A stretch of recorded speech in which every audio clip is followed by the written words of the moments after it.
9 minutos, tiempo del centro del país. ¿Qué va a ocurrir con el PRI? ¿Qué va a ocurrir con la política como la conocemos nosotros a partir del próximo 1 de septiembre, una vez que entre ya la nueva legislatura? ¿Qué va a ocurrir con el país políticamente hablando a partir del 1 de octubre, una vez que una mujer, la primera en 200 años, tome las riendas del Ejecutivo en esta nación?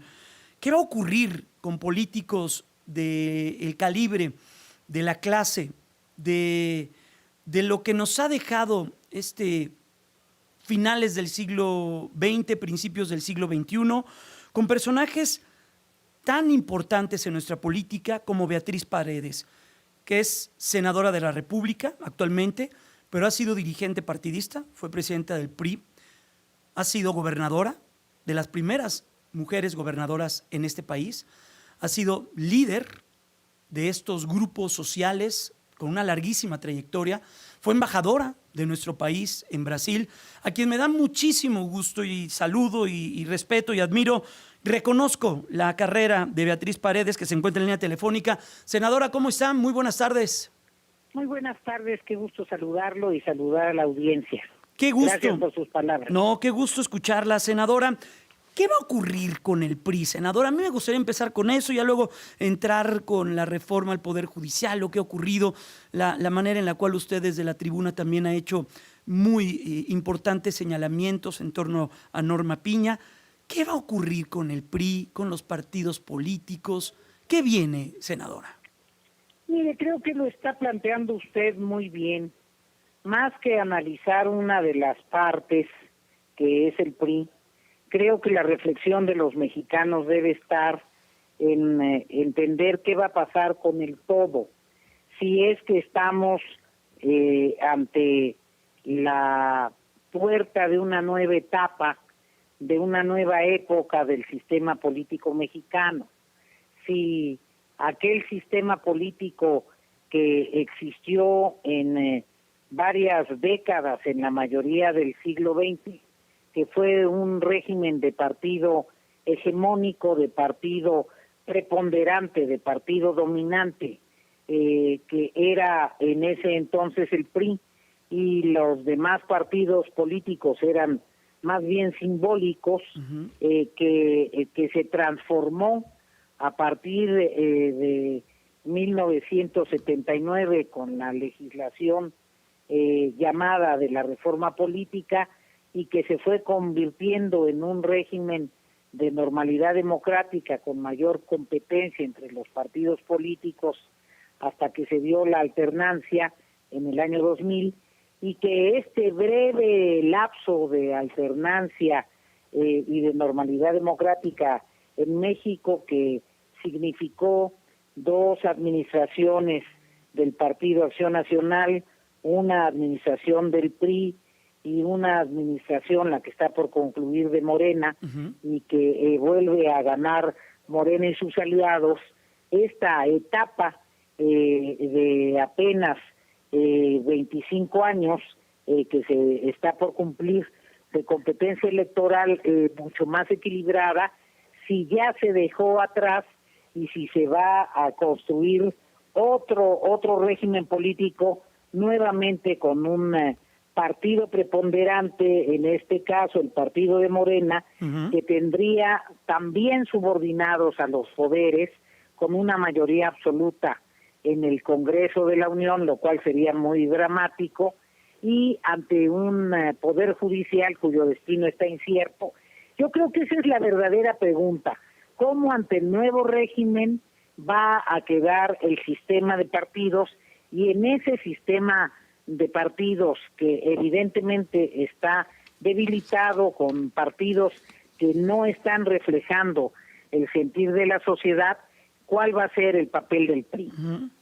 Y en ese sistema de partidos al que estamos haciendo referencia, ¿es correcto lo que va a ocurrir el próximo domingo en esta Asamblea Nacional de renovar, por lo que todos hemos leído en los medios de comunicación, los impresos, los análisis que dicen que Alejandro Moreno buscaría su reelección por varios periodos en un futuro? ¿Es correcto? Yo le preguntaría, ¿esto después de los resultados del 2 de junio? Pues yo no sé si el actual presidente del partido, Alejandro Moreno, va a presentar su intención de reelegirse. Lo que sí sé es que en la mesa de estatutos de la Asamblea Nacional, a la que concurrí como delegada, porque soy legisladora y los legisladores tenemos derecho de ser delegados, presenté mi punto de vista con un documento en donde me opuse de manera convencida de mi parte, y pensé que convincente también, para que no se modificara el artículo 178 de los estatutos vigentes, que señala que en el PRI no habría reelección de sus dirigencias, y lamentablemente mi moción no tuvo buena acogida, fue desechada, la votaron en contra, y sí se aceptó que haya elección consecutiva, que haya reelección, y bueno, ya se abrió ese camino. No pienso, esa es mi convicción, soy plenamente reeleccionista, que sea una buena opción para los partidos políticos en general, pero particularmente para el PRI, que nació mucho con un espíritu antireeleccionista, muy de la mano del postulado de sufragio efectivo, no reelección, derivado de la Revolución Mexicana, y por lo que hemos aprendido de la política mexicana y de la cultura política en nuestras regiones y en nuestro país, de que los liderazgos tienden a cacicarse y tienden a volverse liderazgos cerrados. Entonces, pues, pero el criterio de la mesa de estatutos en la que participé fue distinto, y pues me derrotaron en la votación. Y en ese sentido, si esto se sucede como todo hace suponer que va a ocurrir el domingo, ¿usted tiene cabida usted, su pensamiento, su manera de ser en la política a lo largo de muchos años, Beatriz, en este PRI que va a quedar a partir del próximo domingo? Yo tendré que reflexionar. Nunca tomo decisiones precipitadas.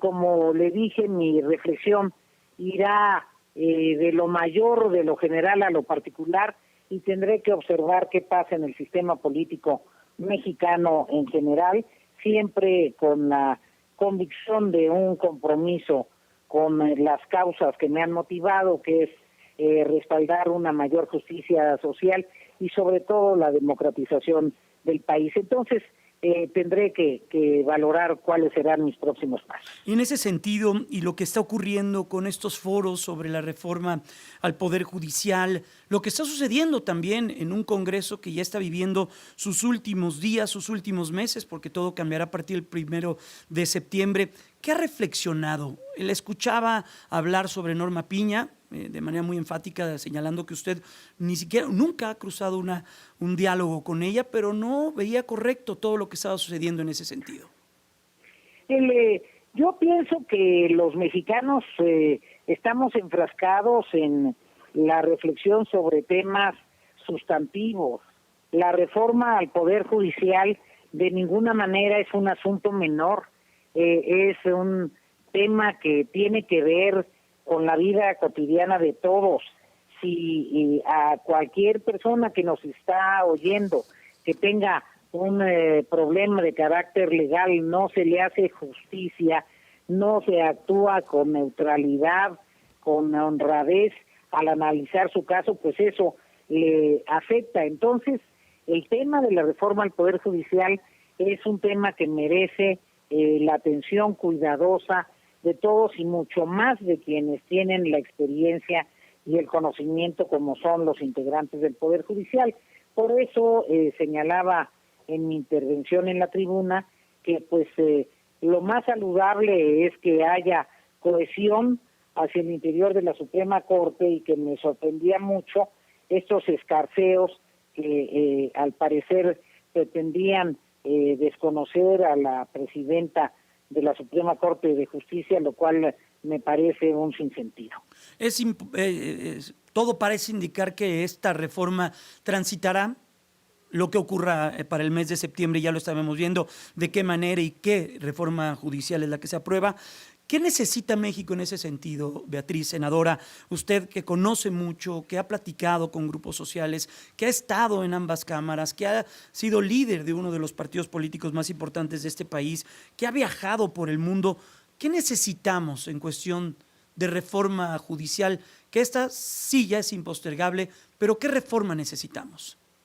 Pues yo creo que ojalá los legisladores encuentren la fórmula idónea para que el Poder Judicial preserve un elemento que es consustancial a su buen funcionamiento, que es el de la independencia, que es el de la autonomía, que tanto ministros como magistrados como jueces definan por sí mismos y no con la injerencia de nadie más, ni del Poder Ejecutivo, ni del Poder Legislativo, y mucho menos de los poderes fácticos, de los poderes económicos o de los poderes oscuros del crimen organizado, que no haya injerencia de ningún tipo en la toma de decisiones de sus sentencias, Claro. que haya profesionalismo, que haya un profundo conocimiento de las leyes, que haya probidad, que haya honradez en su desempeño y que se tomen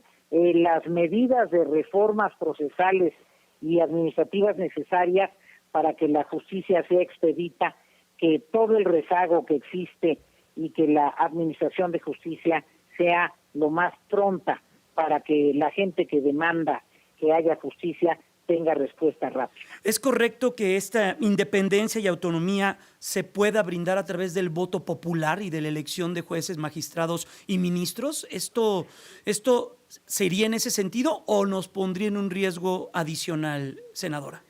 Pues este es el gran quid, el núcleo del debate de la reforma. Hay quienes piensan que ese método puede ser pertinente y hay quienes están considerando que en esta etapa de la vida nacional, en donde se ha visto que en muchos procesos electorales hay influencias negativas de ninguna manera deseadas, no es el momento oportuno para plantear el que participe de manera directa en procesos electorales el método de elección. Creo que ahí está el debate y que tendrán que ser muy prudentes y muy sabios los legisladores y también conocer que en la experiencia internacional muchos países de avanzada, muchos países con gobiernos de izquierda, muchos países democráticos no tienen el método de elección directa para sus poderes judiciales. Por último, estamos platicando con la senadora Beatriz Paredes. ¿Qué vamos a ver y a tener de Beatriz Paredes a partir del 1 de septiembre del 2024? Pues yo espero que tengan una persona con la que platiquen, que siempre encuentren en mí una gente reflexiva, constructiva, interesada en el porvenir de México y también muy adentrada en una de mis vocaciones importantes que ha sido la literatura, escribir. Yo estoy muy en esta etapa entusiasmada porque voy a poder recuperar esa vocación que he tenido postergada por algún tiempo. ¿Se ve con otros colores políticos? Ese es un tema que, como ya le dije, estamos valorando. Pues Beatriz Paredes, de verdad aprecio mucho que nos regale estos minutos, sus minutos para la audiencia de Grupo Fórmula y estaremos muy pendientes, sí, a lo que ocurre el domingo en el PRI y también a lo que ocurre estos días con su voz, que será fundamental escucharla. Cuídese mucho, Gracias. Beatriz. Hasta Hasta luego. pronto. Gracias. Es la senadora de la República, Beatriz Paredes.